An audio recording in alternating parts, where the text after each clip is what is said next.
Hey, what's up everybody? I'm just getting ready to go pick up another vehicle because you know that's what I do best is pick up vehicles. But I wanted to show you something that I thought was really cool that I found in a storage locker a few weeks back. And I think it's worth showing. I think you guys are gonna really like this thing. So check this thing out.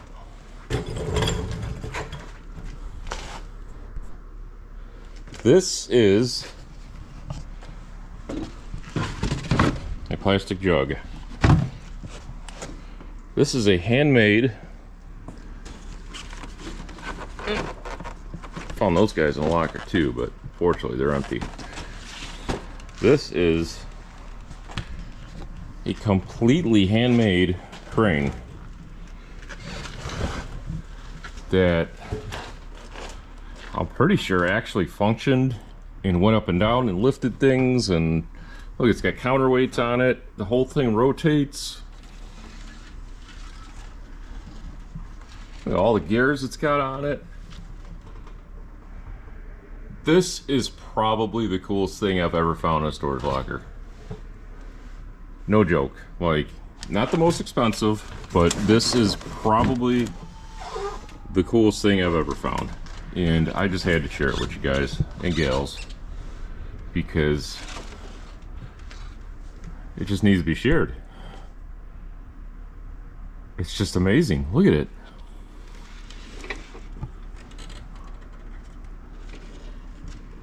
And it even has somewhat of a story.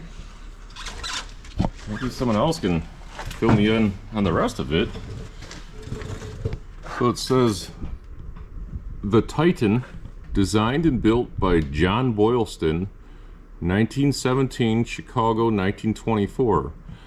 So, from that limited information I have, I believe this guy started building this in 1917 and finished it in 1924. So this thing's 100 years old. I've tried to research John Boylston, Chicago. Really didn't come up with too much. But if anybody else is able to research a little more than I did, please let me know, because this thing is absolutely amazing. And what makes me believe that it actually functioned, it's got an electric motor right here, and it's got a switching gear or a switching lever on it. And, you know, switch it one way to go forward and the other way to go reverse, and it's got all these little levers here that move stuff. And I haven't tried to plug it in because it's got a female receptacle on it instead of male, and I don't know what the voltage is or anything, so you know, I'm afraid of doing more harm than good. But I mean, I had to share this thing. It is just simply amazing. Look at it. Just somebody put a ton of time into this and effort. And look at all this is riveted, and it's amazing. It's just simply freaking amazing. Oh, I really had to share it with everybody. It's just probably one of the coolest finds I've ever found. I know the gentleman that passed away whose belongings were in the storage locker. He was a pretty famous artist who created miniature rooms. So I assume he found this at some point, because I haven't found any connection between the names. But I'm sure he found this somewhere along his travels during his life and had to have it himself, because it's crazy. It is absolutely insane. I have no idea what something like this is worth, because I know someone's gonna ask, and you know what, could be a couple thousand, it could be 5,000, who knows. I think I've got somebody visiting me, so I'll cut that short right here. I'll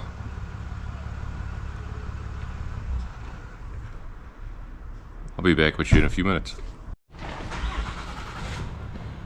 That was a unexpected visitor, but welcome. Unexpected but welcome visitor. Maybe I'll fill you in some more another day. But I had to share this thing with you guys, and gals. It is just absolutely amazing that what someone did 100 years ago by themselves is just, it's crazy.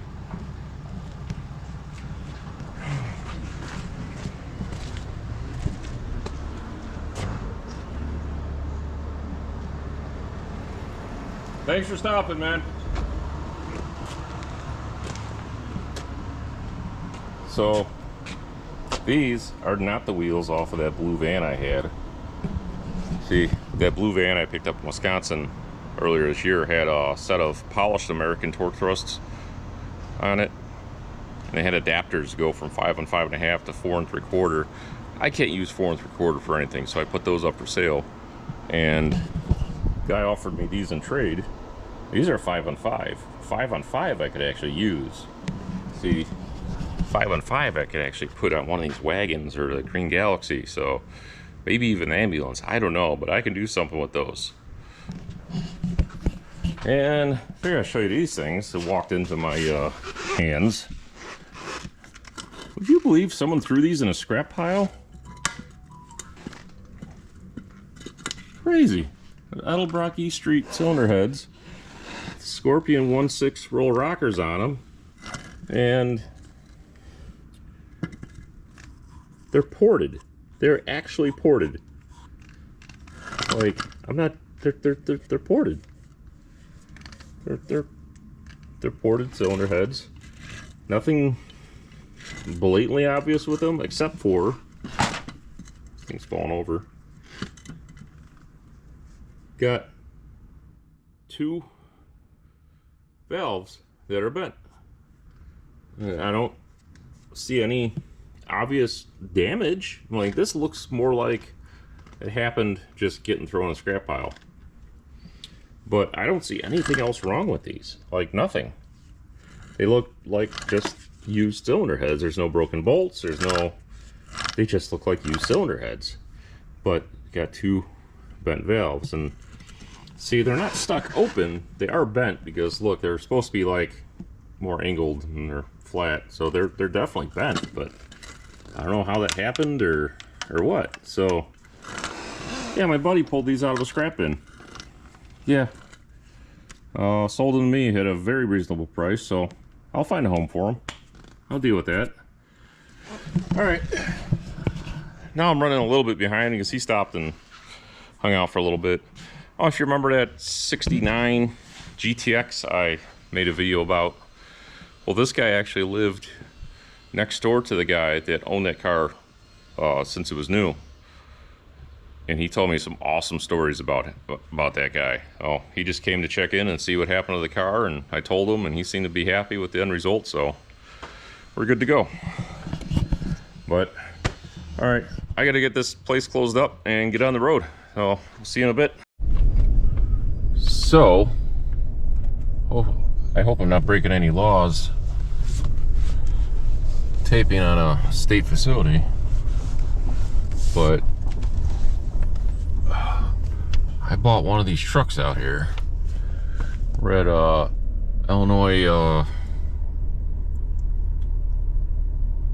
State Department of Transportation location in Dixon, Illinois. So I've been buying stuff on government surplus websites for a long time now, and I hardly buy anything anymore because the bidding just gets like stupid. People bid stupid amounts on crap. It's just how it is. I threw a bid on a truck out here, forgot about it, and actually won it. All right, this gentleman's bringing me to my winning purchase. So I basically threw a bid on it and forgot about it, and 2 weeks later I get a notification that I actually won it, which is weird because I usually get outbid. So, and I think that's it. So let me take care of this and I'll show you in a few minutes here. Well, 4-wheel drive and low gear came in handy because that thing was stuck.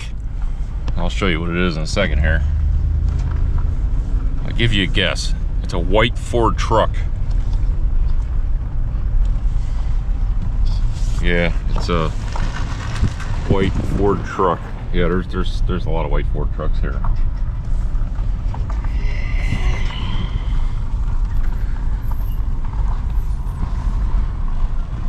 All right, I'm gonna get backed up to it and I'll show it to you.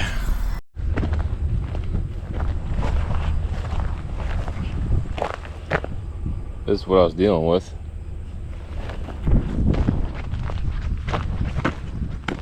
Oh. And here she is. Got me a 2011 F-150 with the 5.0 Coyote. Yep. Got me another Coyote donor.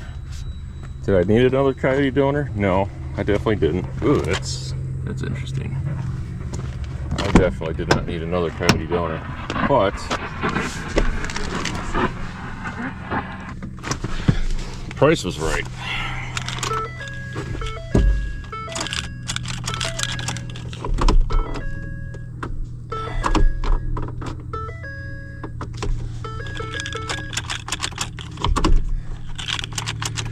Battery is, well, I got my jump pack on it. It should do something, but it's not. So that's a little concerning. Now, supposedly this thing ran, but it's got a bad trans, so I was hoping it ran well enough to drive it up on the trailer, but it won't even start.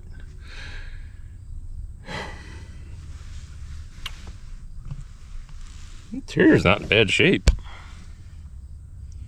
Truck itself isn't in too bad a shape, but I don't need a truck. I don't need an F-150. Oh, I paid $700 for this. And unlike Copart and Insurance Auto Auctions, they don't charge you a bunch of fees. It was just $700, flat fee. So if I can get a good Coyote motor out of this for $700, I'm doing pretty good. And judging by the looks of the rest of the truck, I might even be able to get $700 worth of parts out of this thing. So it's a good chance I can end up with a free Coyote motor. So if I end up with a free good Coyote motor, or good free, that'd be even better. So, well, let me get this thing loaded up, I guess. The back wheels were locked up. The left rear came free when I was pulling it back. The right rear is still, yeah, it hasn't joined the chat again. So I gotta try and get this thing loaded up. Hopefully my winch doesn't die. All right, see you guys in a little bit here.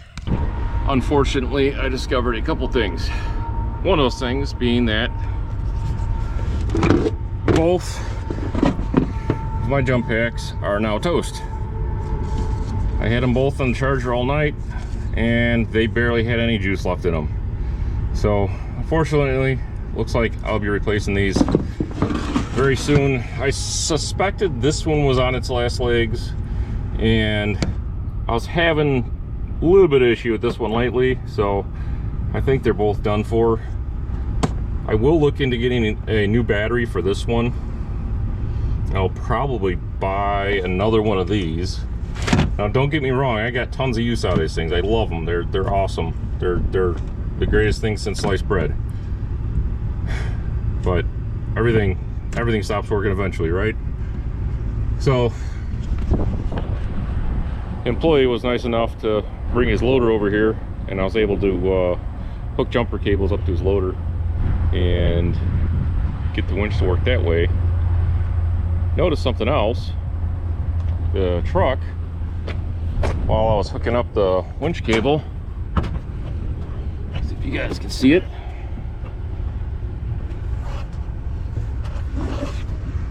has a pulley laying down there.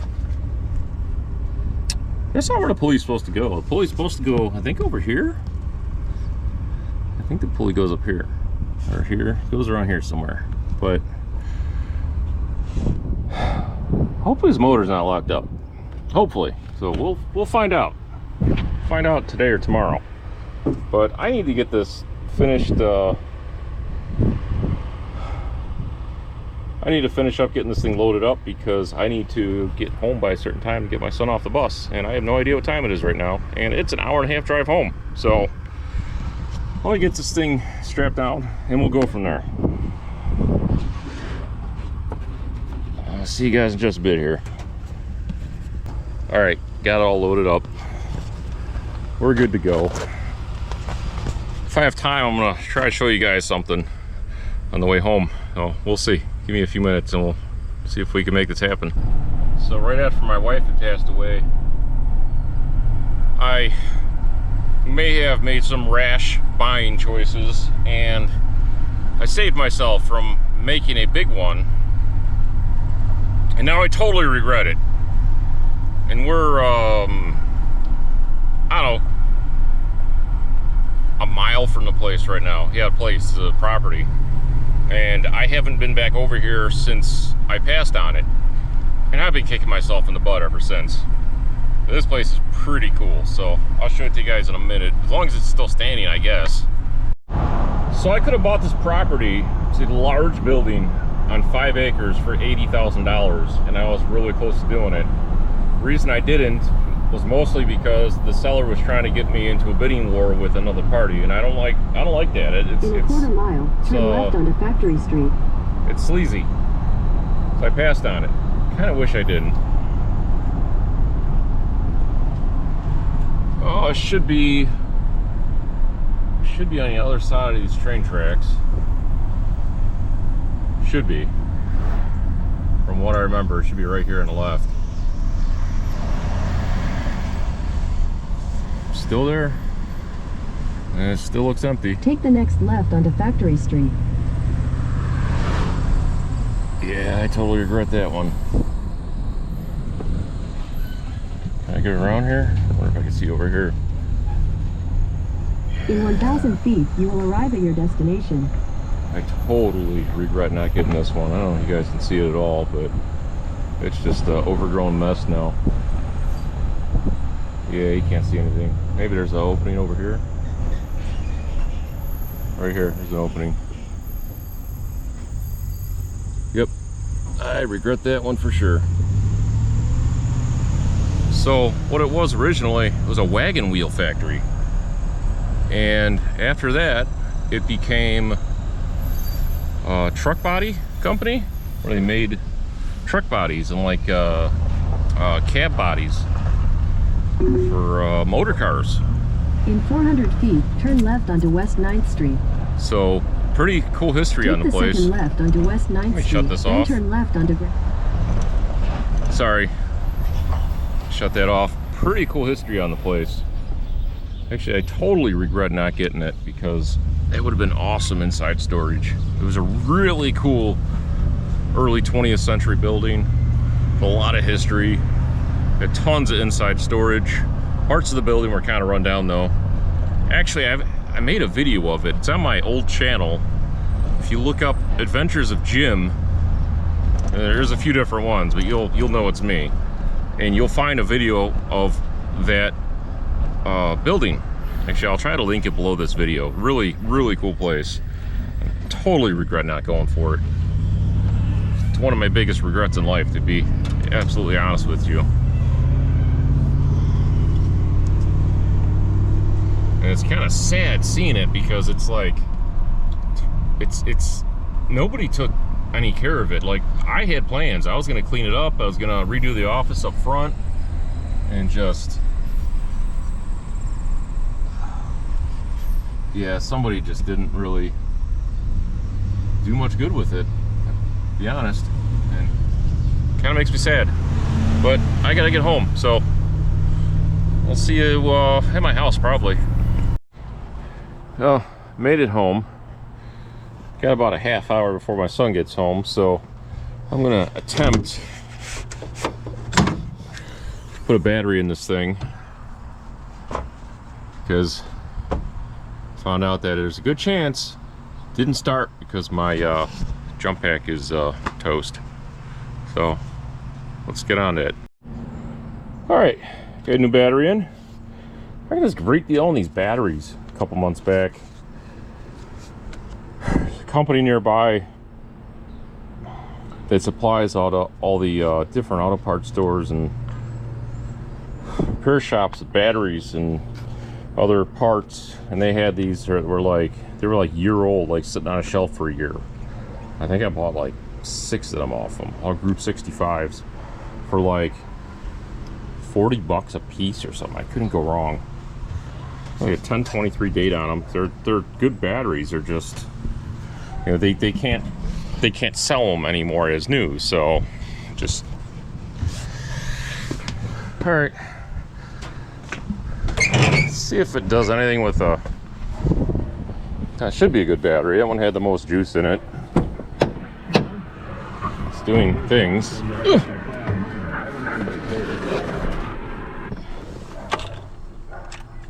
Nope, still won't do anything, huh? Huh.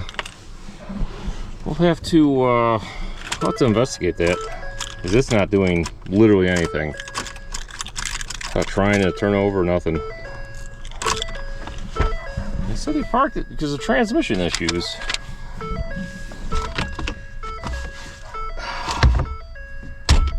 Yeah.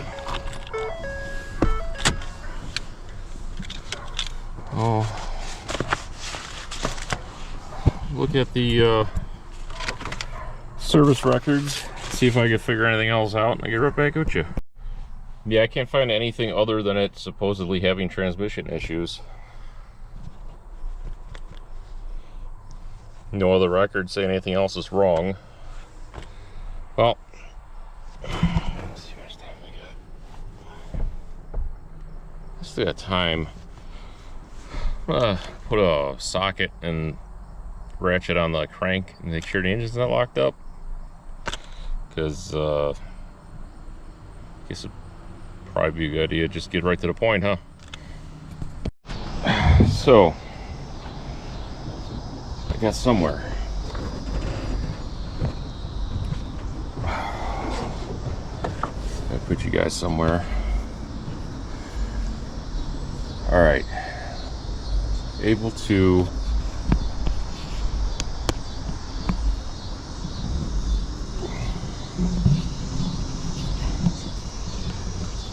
put you guys here. Able to get the relay jumped. Got it crank over.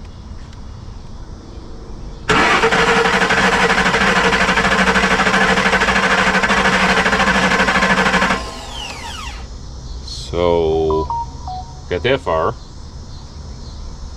but I don't know if I just don't have power going to this or what. It should be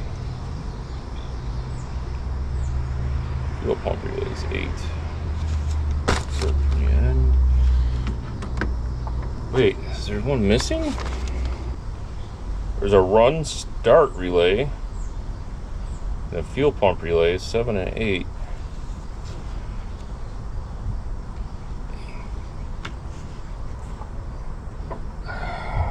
Let's see if any of these guys.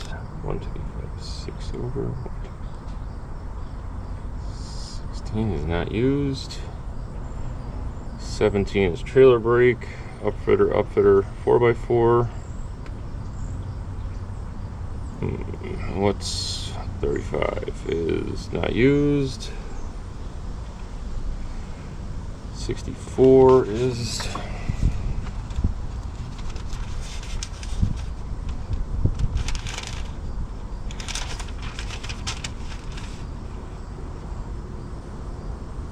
all right. Everything looks okay on that front. Which one is a fuel pump? Number 8 is a fuel pump. This one's a fuel pump. So if I hear the fuel pump kick on.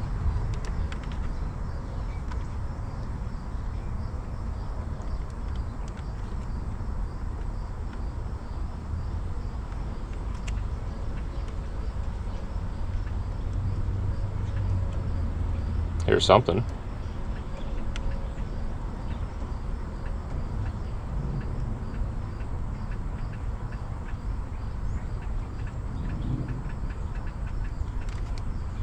But maybe I'm just not getting power to this fuse box. Let's try this again.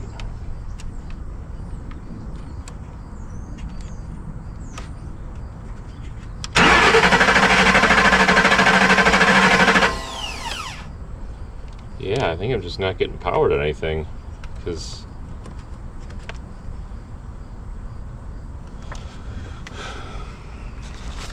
so what would cause the fuse box not to get any power?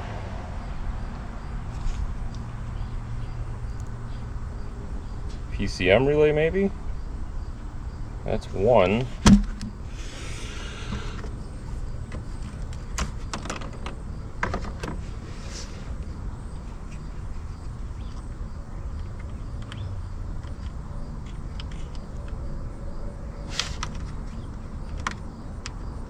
Come on, you can do it.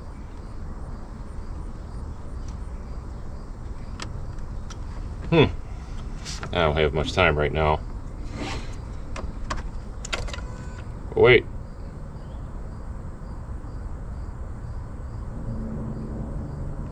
Did things that time.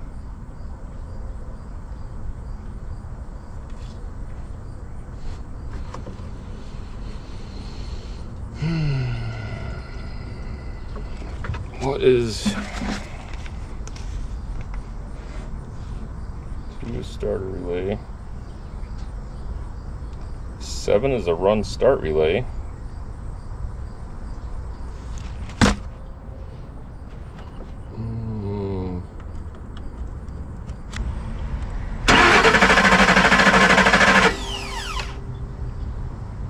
So what if I do run start and the other one? Will that work? Will that do something? Let's try that.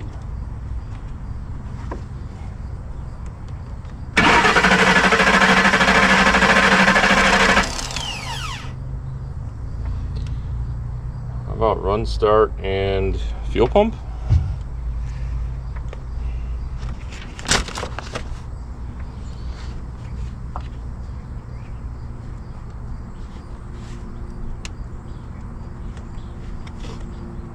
So it's really hot.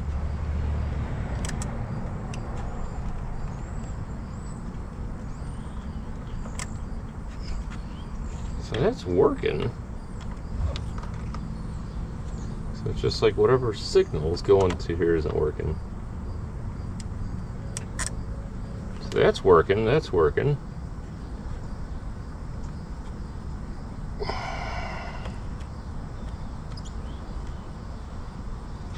I'm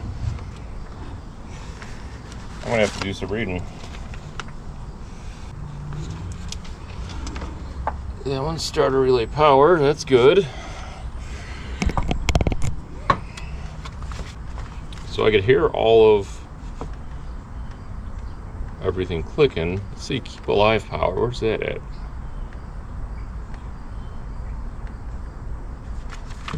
This is 10 amp one, so keep alive. Yeah, that one's good. I was doing things. Oh wait, I think I found one that's not right. Or did I?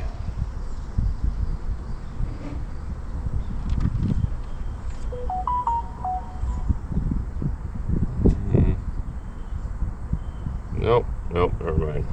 We're good. All right, thought I had my my hopes up there. I gotta check the time.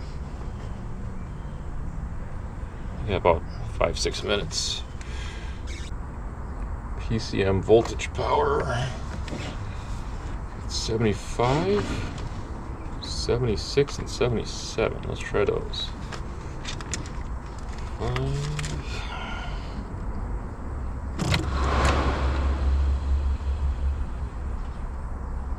That was weird. Everything kind of went haywire when I did that.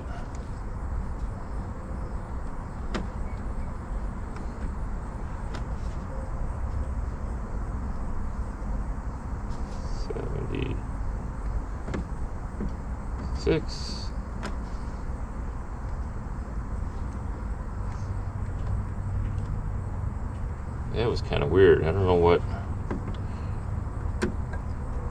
Will I do that again if I pull that one out?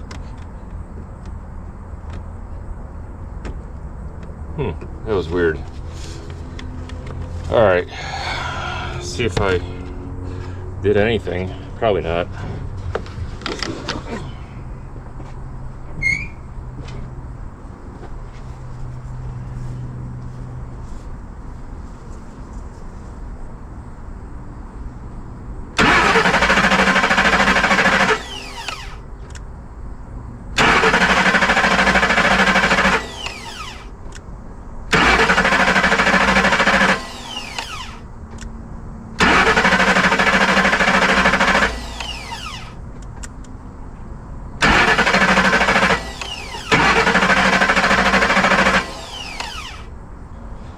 But it did something right because now the starter actually turns, so did a wrong and a right and a wrong. Alright, I gotta get my son off the bus. Oh wait, this one's not. What's this one? This one's stuck up. What's this going on here now? Is that supposed to be like that? What did I do wrong here?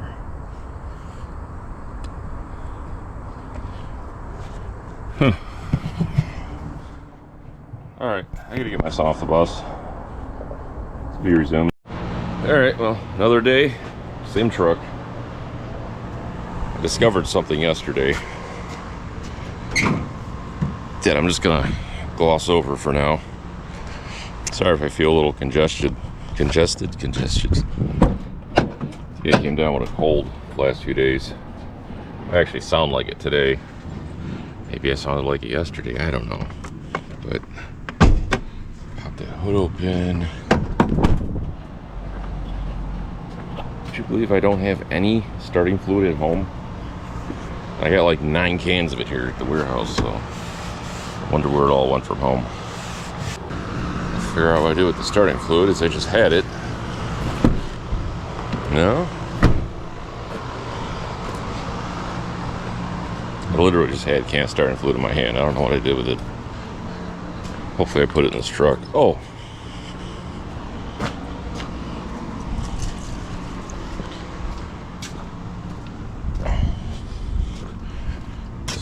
Oh, this guy's still hanging on. Do that. Key. Key would help. Key always helps. Kind of a hurry, because I won a storage locker up north. I'm by myself today, so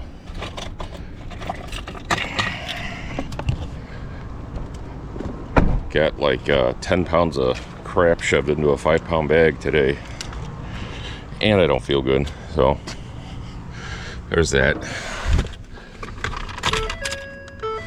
All right, so in case you missed it yesterday, I got it to crank over with the key. Still not sure how I did that. And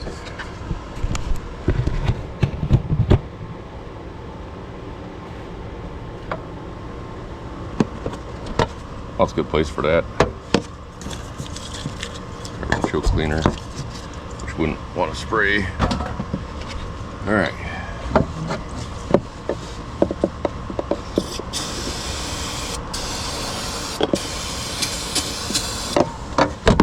Actual starting fluid in it. Should we see what it does? I'll leave you guys here. You tell me how it does.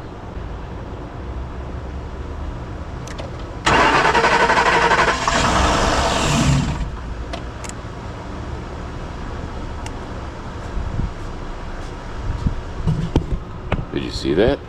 Did you see that? The engine started. Starting fluid. Try that again.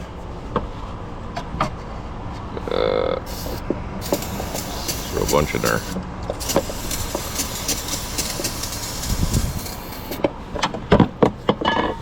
Let's try that again.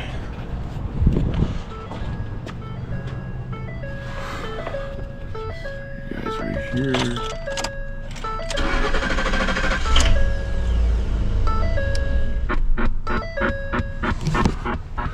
Little bit of heck was that? A little bit of detonation when I started it because the starting fluid, that's what it'll do. It's a little different than fuel. But engine sounds smooth. It sounds good. I didn't hear any noises coming out of it. Which makes me feel way better because of what I'm about to show you. Because I noticed something yesterday when I was loading it. There was this pulley laying down there on the cross member, and it's got a little chunk of stuff attached to it still, so it broke off of whatever it was attached to. And well, it's a doozy, all right, because that is a hole in the timing cover, and that's the timing chain. Yes, ma'am. That's a hole in the engine. And I'm assuming this happened because the AC compressor is locked up tight. So what I'm guessing is the compressor locked up and subsequently broke the idler pulley off. And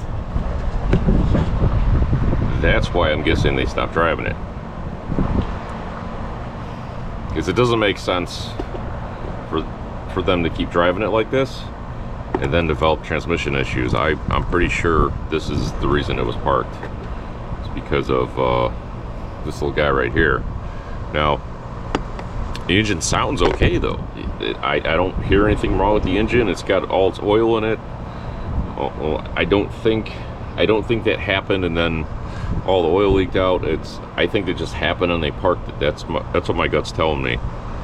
So this is a good motor. I'm pretty confident this is a good motor. So I'm pretty happy with this. I talked to my buddy who builds transmissions. He said that the 6R80 in here isn't terribly expensive to rebuild, and they hold up to some decent power. So if the engine does need to be rebuilt, it's not the end of the world. Or not the engine, the transmission does need to be rebuilt, it's not the end of the world.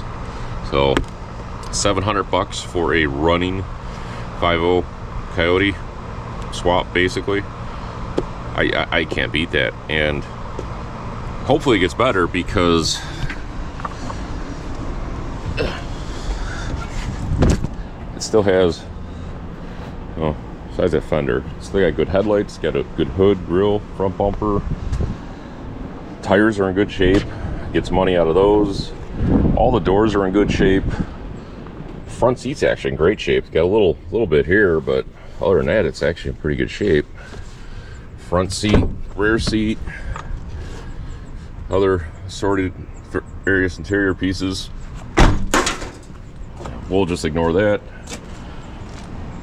Good taillights, good tailgate, good back bumpers and surface rust. But you get where I'm going with this. I can sell a bunch of stuff off this and probably have a free 5.0 Coyote swap to put in something, who knows what. Oh, and apparently it's got 355 posi in it, and these rear ends actually sell for really good money. So this is probably like a $700-800 rear axle. So I'm pretty happy with this purchase. But that's where I'm going to leave you guys, because I need to get going, go pick up the storage locker I'll pay for, and try to start picking up the storage locker. So I will see you guys later. Thanks for hanging out. Deals are still out there. You just gotta be ready to jump on them when they pop up. You know, you gotta buy things when they're available, not when you're ready for them, if that makes sense. But I might make a video getting into this big guy. We'll see. Came out of a storage locker. We found something pretty interesting in the locker with the safe, and the safe is locked. We're trying to get it open civilly, but we're not having much luck right now. I'm giving my locksmith buddy another day or two, and then we're gonna have at it with this thing. So if you want to So if you want to see us legally break into a locked safe, drop a comment, let me know. Maybe I'll show you guys. But I gotta get going. Well, thanks for hanging out. We'll see you later. Alright, well, decided to give you a little bit of bonus footage. Got my safe cracker here. Try and get this thing open.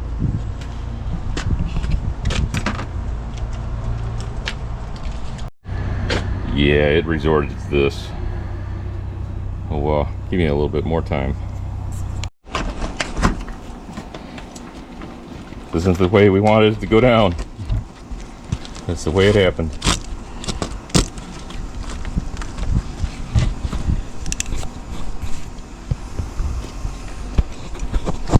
Stick you guys in there. Maybe you could see something we can't. Anything good in there? There's a box. It's empty.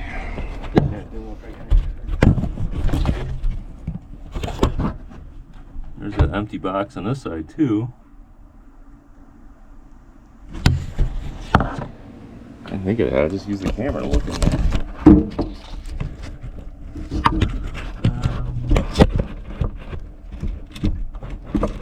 And we'll just review the footage on the camera.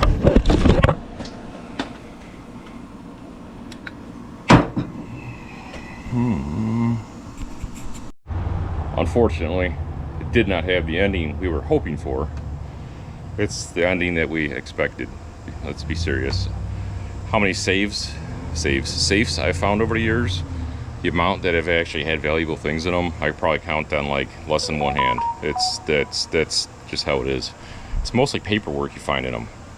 And I found somebody's past life in one, and it's not the ending we had hoped for, but it's the ending that I expected. So wah wah wah. And Stack-On gave him the wrong drill point. Apparently, he explained it to me. There's a point on the dial. You use the center point as a reference, and you go to the left, right, up, down, whatever, and you go out a certain measurement. You drill a hole, and that's how you get all the plates to line up. And well, it turns out they gave him the wrong drill point. He actually called them to question it. They're like, that doesn't sound right to me. Are you sure? And they're like, yeah, that's it. Okay, well, he did it, and sure enough, it wasn't correct. And at that point, we're like, screw it, let's just cut it. So we cut it. We got close. He was able to get like almost all three numbers, just doing it the old touchy-feely way. But it was the last one that he was having trouble on. So we got this guy to move like, I don't know, 2/3 of the way. So, oh well, it is what it is. I didn't expect to see anything in there. So, but it was fun to cut open another safe. We'll see you guys later. Thanks again for hanging out.